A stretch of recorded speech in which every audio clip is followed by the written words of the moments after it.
Order place किया जाता है 470 जहाजों का।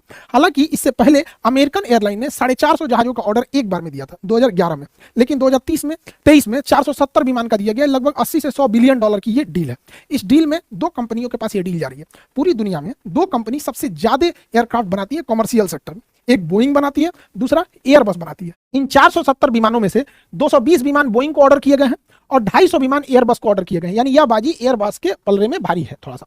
देखिए, बोइंग के जहाजों को जितना देखेंगे उसकी नंबर सीरीज 7 से स्टार्ट होगी, 737, 747, 777, 787। जब भी इस कोड का दिखेगा तो वो जहाज समझिएगा बोइंग का है। और एयरबस की जहाजें ए से शुरू होती है, 3 से A3 19, 20, 21, A3 350, A380 सबसे बड़ी जहाज है ये A380। ये अभी तक का मतलब कॉमर्शियल लेवल का है जिसमें पैसेंजर को ले जाया जाता है। तो एयरबस की शुरुआत A390, 20, 21 ऐसे होती है, बोइंग की इस टाइप से होती है। और भी बहुत सारे डिफरेंसेज हैं इन दोनों जहाजों में। अंतर देखने के लिए अगर देखेंगे तो ये ज्यादा एरोडायनामिक है, इसका थूथूर ज्यादा ऐसे निकला होता है, जबकि एयरबस का थोड़ा सा गोल टाइप का निकला होता है। और भी कई अंतर होते हैं। इसके जो इंजन होते हैं वो जमीन से काफी करीब होते हैं बोइंग के, जबकि एयरबस के इंजन जमीन से ज्यादा ऊंचाई पर फिट किए जाते हैं। और भी इसका देखेंगे, इसका जो लास्ट का ये जो विंडो होता है वो इस शेप में होता है, जबकि एयरबस का एक सीम काट के इसमें होता है। ये एक कॉस्मेटिक चेंजिंग है जिसे आप बाहर से देख के बता सकते हैं जहाज बोइंग का है कि एयरबस का। इंजन नीचे थूथूर निकला हुआ बोइंग का, गोल टाइप का है तो एयरबस का है। इन दोनों में सबसे फेमस जो है वो बोइंग में है 737। दुनिया में सबसे ज्यादा बेचा गया तो 737। ये छोटे से रनवे पे उतर सकता है, 180 से 200 की कैपेसिटी होती है। और एयरबस में A320, ये भी छोटे रनवे पे भी उतर सकता है, छोटे बड़े किसी भी रनवे पे। और इसकी भी कैपेसिटी 180 से 200 पैसेंजर की बीच की होती है। तो ये सबसे ज्यादा फेमस है दुनिया में। अभी देखिएगा बोइंग की पहचान चौकीला, इसे चौक निकला रहता है इसका थूथूर, इसका क्या रहता है गोल। एक और चीज होता है, इसके जो नोज व्हील के पास कवर बड़ा नहीं रहता है, इसके नोज व्हील के पास ये बड़ा सा कवर होता है। तो कुछ चीजें हैं कॉस्मेटिक जिसमें आप देख सकते हैं। अभी इन्हीं दोनों को ऑर्डर किया गया है, बोइंग और एयरबस को। इनके मैन्युफैक्चरिंग में 10 से 12 साल का लगेगा। ऐसा नहीं है कि अभी टाटा ने ऑर्डर किया अगले दिन से बन के आ जाएगा। पापड़ नहीं छानना है, जहाज बनना है। इसके इंजन कहीं और बनते हैं, पार्ट पुर्जे कहीं और बनते हैं यहाँ पे, तो इसको काफी मेहनत होगा। Rolls Royce engine, mainly Rolls Royce engine बनाती है। इंजन के मैन्युफैक्चरिंग बेसिकली इसे इसलिए उठाया गया था ताकि आगे से कार्गो लोड किया जा सके। बाद में इतना हैवी खर्चा हुआ था तो बोइंग ने इसे कॉमर्शियल एयरलाइन बना के मिलिट्री की जगह पे आम पब्लिक के लिए सौंप दिया। तो ये पूरी ओवरऑल की ये डील है। अब एयर इंडिया जो है उसके पास पहले से विस्तारा एयरलाइंस थी, इन दोनों को मर्जर किया जा रहा है। ये मर्जर पूरी दुनिया में बहुत बड़ा प्रभाव छोड़ेगा। विस्तारा एयरलाइन टाटा और सिंगापुर का एक ज्वाइंट वेंचर है। इसकी शुरुआत 2015 में हुई थी। इसमें टाटा का 51% हिस्सेदारी था और सिंगापुर एयरलाइंस की 49% हिस्सेदारी से ये विस्तारा चल रही थी। जो लोग विस्तारा में सफर किए होंगे उन्हें पता होगा ये काफी प्रीमियम सर्विस देती है। इसको ऐसा लगता है कि हाँ फुल सर्विस। एयर इंडिया की भी बेहतरीन थी, सरकारी हाथ में गया था तो गड़बड़ा गया था। अब इन दोनों का मर्जर कर दिया गया, दोनों का आपस में मर्जर कर दिया गया। मर्जर से ये हुआ कि ये छोटी एयरलाइन थी, इसका मर्जर बड़ी एयरलाइंस में हुआ। टाटा इसमें भी था, टाटा इसमें भी था। अब बात तक जाती है सिंगापुर एयरलाइन की, क्योंकि सिंगापुर एयरलाइन की हिस्सेदारी इसमें थी। डायरेक्ट आप बिना पूछे मर्जर नहीं कर सकते। तो सिंगापुर एयरलाइन का कहना था कि भैया एक काम करो, हमसे 2000 करोड़ और ले लो। तो सिंगापुर एयरलाइन मर्जर के बाद इसमें 2000 करोड़ रुपए और डालेगा और एक बड़ी एयरलाइन यानी एयर इंडिया में सिंगापुर एयरलाइन की हिस्सेदारी 25% हो जाएगी और टाटा की हिस्सेदारी 75% हो जाएगी। सिंगापुर एयरलाइन भी बहुत बेहतरीन फायदे होंगे। देखिए, दो अलग अलग एयरलाइन के कर्मचारी कभी एक दूसरे में ओवरलैप नहीं कर सकते।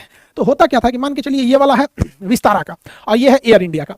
अब इसमें जहाज आने वाली है 10 बजे और इसकी जहाज आने वाली है 9 बजे।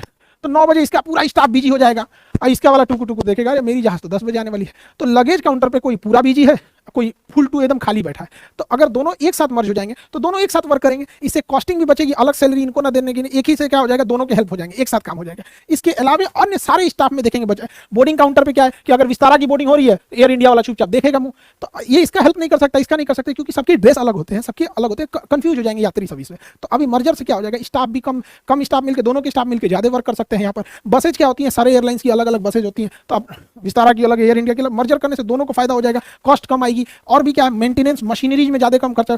जो पुश बैक एक ट्रक होता है, जहाज पीछे नहीं जाती है अपने इंजन के, हालांकि जा सकती है लेकिन इंजन पे बुरा असर पड़ता है, इसलिए उसको ढकेल के पीछे करना होता है। तो अलग अलग एयरलाइन अपने लिए पुश बैक मशीन रखती है, अलग अलग पैसेंजर को चढ़ाने लोड करने के लिए, खाने पीने से सामान लोड करने के लिए, लगेज चढ़ाने लोड करने अनलोड करने के लिए। तो अलग जितनी एयरलाइंस अलग अलग रहेंगे, विस्तारा अलग, एयर इंडिया अलग। तो क्या है कि एक ही चीज के लिए 2 बार खर्च करने पड़ेंगे। ऐसे क्या है कि मर्ज कर दिया गया, एक ही से काम हो जाएगा, दोनों का इसमें फायदा हो जाता है। सफाई कर्मचारी सबके अलग अलग होते हैं, मर्जर के बाद सबके सफाई जरूरी होता है।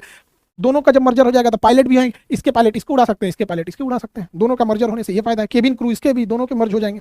इस मर्जर और 470 प्लेन के डील से जो सबसे बड़ा फायदा हुआ है वो ये हुआ है कि टाटा अब इंडिया में ही एक एरोनॉटिक्स एकेडमी डालेगा जहां पायलटों को ट्रेनिंग दी जाएगी, क्योंकि इतने ज्यादा पायलट्स की जरूरत पड़ेगी। एक जहाज पर लगभग 12 पायलट की जरूरत होती है, तो लगभग 6000 पायलट की जरूरत तो इनको टाटा को ही पड़ने वाली है। तो 6000 पायलट की जरूरत पड़ेगी तो दूसरे जगह भेज के सिखाने की क्या जरूरत है, इंडिया में ही एक एकेडमी डाल दीजिए, साथ में एक मेंटेनेंस सेंटर डाल दिया जाएगा, क्योंकि भारी भड़कम जहाज है, यहीं पे इंजीनियर रहेंगे, अपना मेंटेनेंस करेंगे। तो मेंटेनेंस और एविएशन में काफी ज्यादा इसमें कॉस्ट कटिंग होगी, और एयरलाइंस में कॉस्ट कटिंग रहना जरूरी है, क्योंकि इसमें फ्यूल कंजम्पशन बहुत ज्यादा होता है, तो हर जगह से आपको कॉस्ट कटिंग करनी पड़ती है। इससे कर्मचारी भी बचेंगे, दोनों के मर्जर से कई सारे कर्मचारी, चाहे वो मेंटेनेंस हो या ग्राउंड फोर्स की स्टाफ हो। इससे फायदा एक और होगा, ज्यादा से ज्यादा रूट कवर होगा, छोटे से छोटे गांव तक में भी, मतलब छोटे से छोटे शहर तक में भी एयरलाइंस अगर संख्या ज्यादा रहेगी तो उसे पहुंचने में आसानी हो जाएगी। अब देखिए, एक जहाज जो होती है उसमें कई सारे वर्कर काम करते हैं, तो टाटा जो 470 प्लेन का ऑर्डर प्लेस किया है, इसके लिए 65,000 लोगों की जरूरत पड़ेगी। तो 65,000 लोगों को तो डायरेक्ट इसने रोजगार दे दिया, यानी 65,000 घरों का चूल्हा जलेगा इस एक डील की वजह से।